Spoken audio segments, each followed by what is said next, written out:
the kinds of projects that you'll dedicate yourself to, organize your life around. When pressed for where that terminology comes from, he laughs and talks about growing up with the works of Lord of the Rings author J.R.R. Tolkien. And indeed, when organizations are in their highest functioning state, they are a fellowship of adventurers.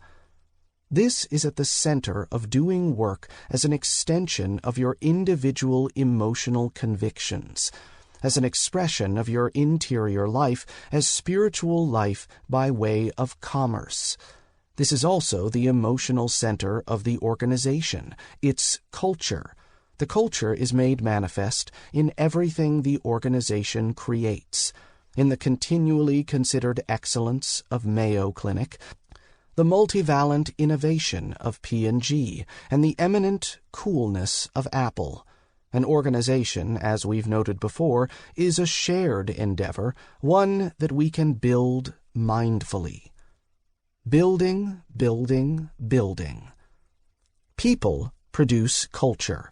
Then, naturally, the most immediate way to form an innovative culture is through the people you hire. This is especially true of the first few hires. Their demeanor will radiate out into the organization, becoming the default set of actions for new employees. GitHub, the social coding company, takes this to the extreme. CEO Tom Preston Werner says that he spends most of his time with hiring, evaluating candidates' autonomy and self-direction, and their desire to improve as a person, in products, and in supporting users.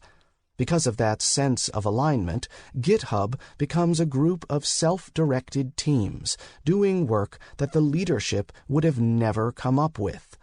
With this keen attention to these values, Preston Werner shows an understanding of the way employees experience his organization.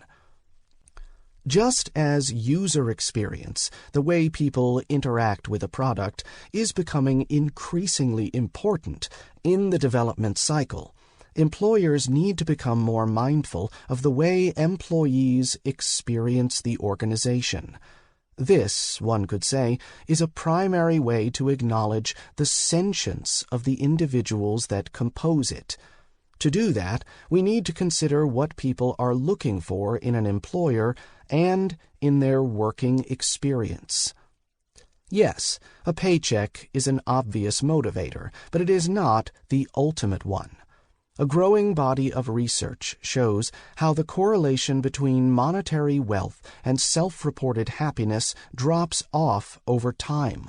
A 2010 study led by the economist Angus Deaton and the psychologist Daniel Kahneman made headlines with its finding that a salary of $75,000 was the threshold for day-to-day happiness, with the conclusion that at that income threshold, people could better absorb adversities as diverse as asthma or divorce, thus predicting happiness.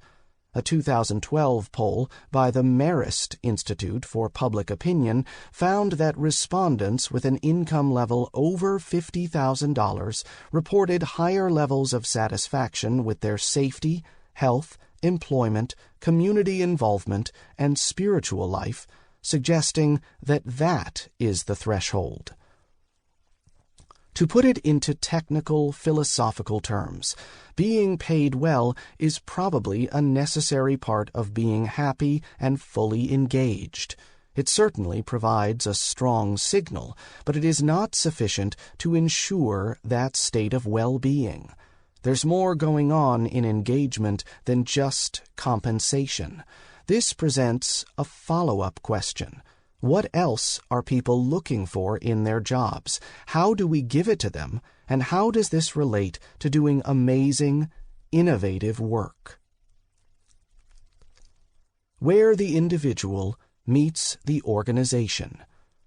As we've contended, part of leadership is having organization-wide mindfulness, not only regarding how customers experience the organization, but how the team does. What presence does the organization have in their lives?